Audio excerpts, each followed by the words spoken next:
एक बार फिर से स्वागत है हमारी इस नई वीडियो में, जहां पर हमने पिछले बार वीडियो में हम इंडियन ज्योग्राफी कर रहे थे। उसमें हमने ट्रांस हिमालय के महत्वपूर्ण फैक्ट और बहुत ही ज़्यादा अच्छे कॉन्सेप्ट देख लिए। आज हम देखने वाले हैं महान हिमालय यानी कि ग्रेटर हिमालय, जिसे के नाम से भी जानते हैं, या बृहद हिमालय के नाम से भी इसे जाना जाता है, उनके बारे में।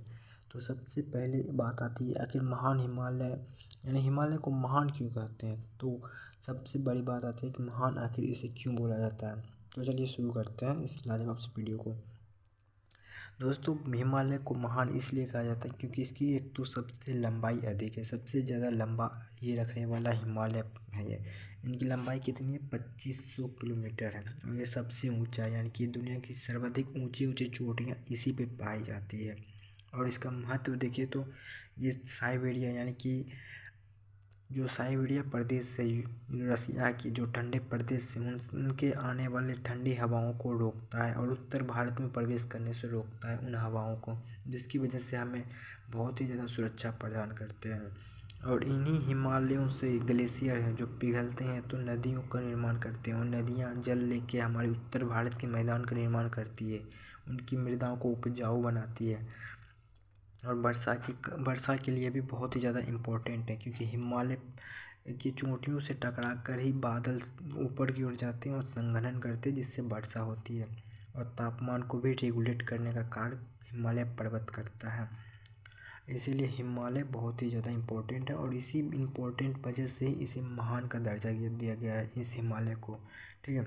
और सामरिक महत्व देखें तो उनके स्ट्रेटेजिक पॉइंट देखें तो उनका वो भी बहुत ही ज़्यादा इम्पोर्टेंट है, क्योंकि महान हिमालय का उत्तरी भाग खड़ी ढलान जो चीन की ओर है, जो चीन के सैनिकों को हिमालय पर्वत पार करने में बहुत ही ज़्यादा कठिनाई उत्पन्न करती है, जबकि दक्षिणी भाग भारत की ओर है, जो खड़े ढलान की तरह नहीं है, उसमें आसानी से उस पर चढ़ा जा सकता है।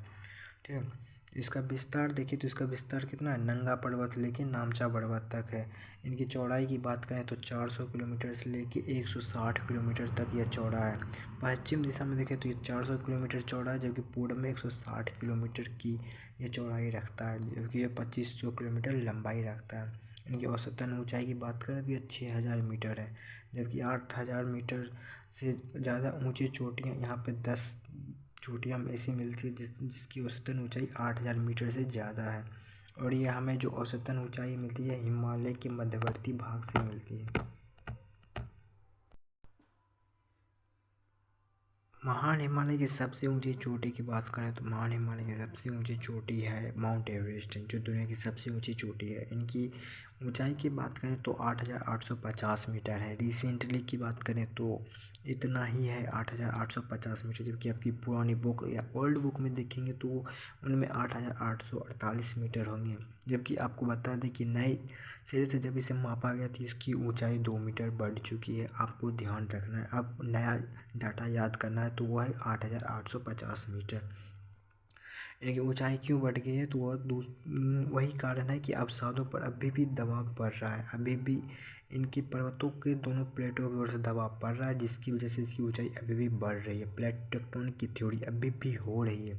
और दूसरी चीज़ है कि अंदर की मैग्मा जो है, हिमालय पर्वत के नीचे जो मैग्मा है वह अब बाहर आने की चेष्टा करती है, जिससे ये हिमालय पर्वत के रूट में जमा हो रही है और इनकी ऊंचाई बढ़ रही है। आपको बता दें कि इसमें दर्रे भी पाए जाते हैं जो आने गाने में सुगमतापूर्वक प्रदान करते हैं।